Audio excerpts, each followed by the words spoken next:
This episode is brought to you by Elevate OS, the only all-in-one community operating system. Elevate OS transforms property management, combining resident engagement, reservations, rent payments, maintenance, and concierge services into a single super app. It also uniquely integrates access control, intercoms, package lockers, and thermostats, eliminating app fatigue and redefining modern apartment living.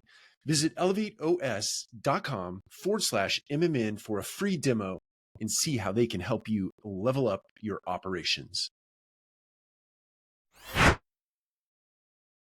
Welcome to another episode of the Multifamily Collective. Today, let's talk about thriving through headwinds and not necessarily waiting them out. I think it goes without saying that the last several years in the multifamily space, I think this is business more broadly, but in the multifamily space specifically as it relates to interest rate environment, this sort of weird dynamic between interest rates and short-term rates and inflation, other factors really plaguing the real estate industry, multifamily specifically. Let's talk about, using that as a context, let's talk about what we do in a moment like this, where it seems like the economy is very stubborn. And you can blame that on whatever you want. It doesn't matter. But economy is being very stubborn as it relates to deal flow. It's being very stubborn as it relates to operational factors, your property, and stubborn as it relates to drawing good talent into your organization. All of these things are stubborn factors that are out there in the marketplace. And we can either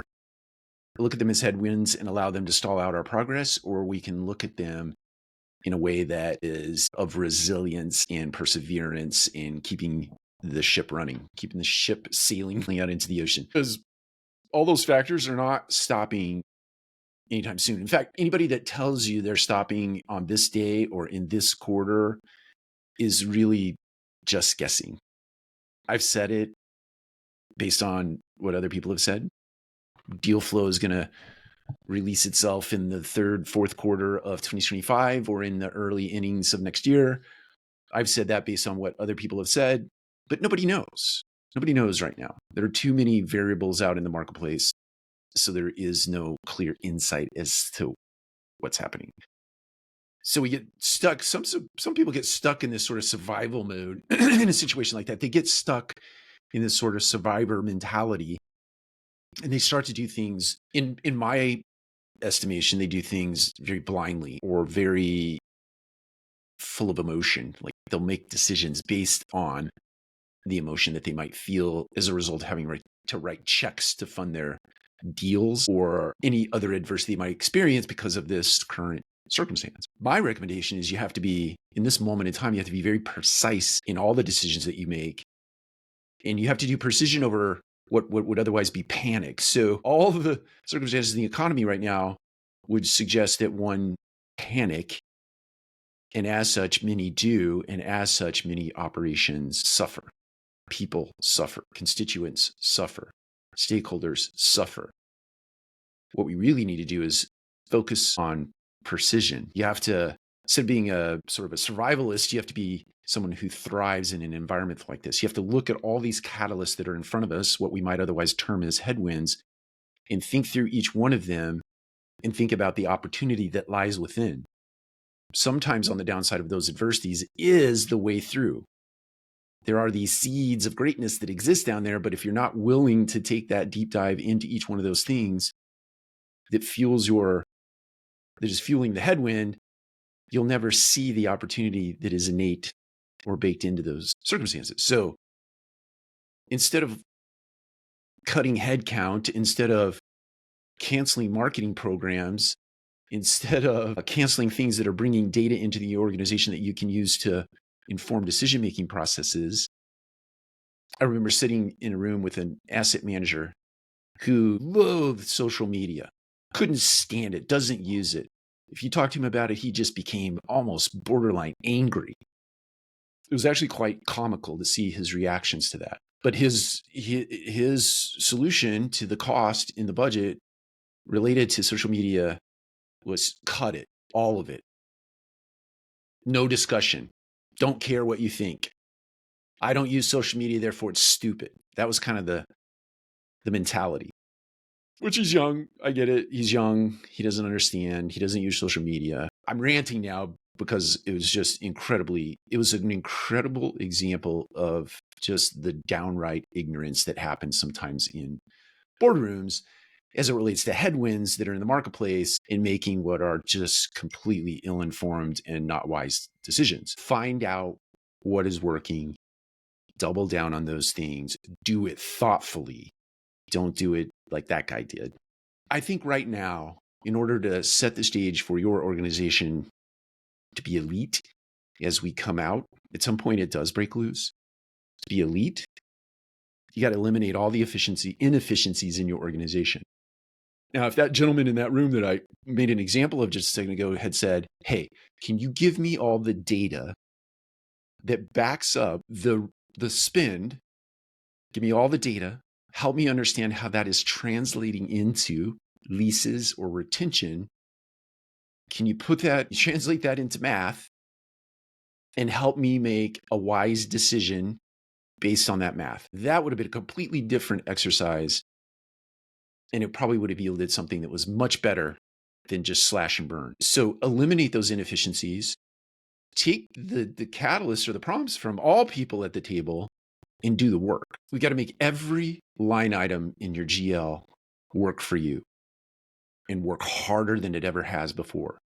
Every constituent has to come together and help in defining giving pure definition to the issues in each one of the GL line items, and then collectively working on how do we as a team, that's internal and external supplier partners, how do we work as a team to keep this thing sustained out until the moment in time where the math starts to work in our favor?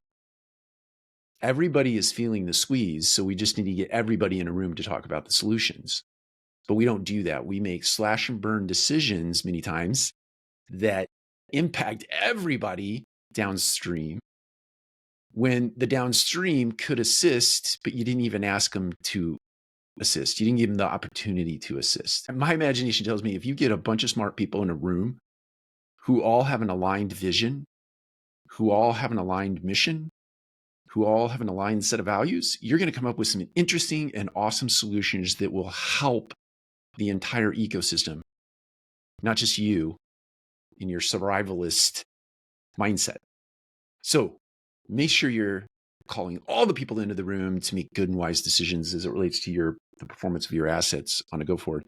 And then lock in operational excellence. This is a term that we say it all the time. We want operational excellence. We want everything in our organization to operate in a manner that has no friction, that is flawless, doesn't upset consumers, doesn't upset team members, puts the right tools in all people's hands. But so we give it lip service, but we don't understand that operational excellence takes a lot of work, because operational excellence happens with every single interaction, every single pushing of a button, every single flipping of a light switch, all throughout the day. Every waking hour is an opportunity to exercise operational excellence in your personal life, your professional life, your community contribution life, all of it. Every single thing that you run into. This video right now is an opportunity for me to do operational excellence in the way that I show up with energy, or I show up with no energy, or I show up with a script, or I show up with just thoughts off the cuff, off the top of mind, tip of tongue.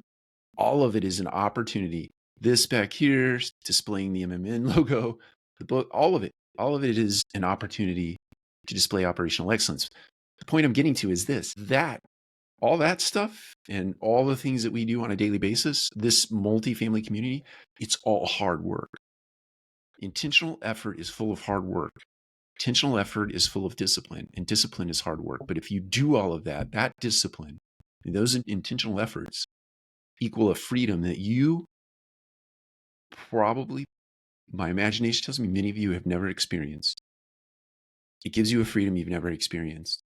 So my big punchline for today is to get focused on your organization in a way that you never have before. Look at the headwind as an opportunity. So there are many headwinds. Look at every single one of the headwinds as an opportunity to go in and help define your organization for the go forward. Get it prepped. I've been talking about this for the better part of 18 months. Get it prepped, maybe 24 months. Prep your organization for this next wave of growth, because the next wave of growth is coming. At some point, the market does unlock, and there will be a flood of people rushing into the market to buy up some assets, to create the portfolios that will dominate the next decade. So be a part of that. Take care. We'll talk to you again soon.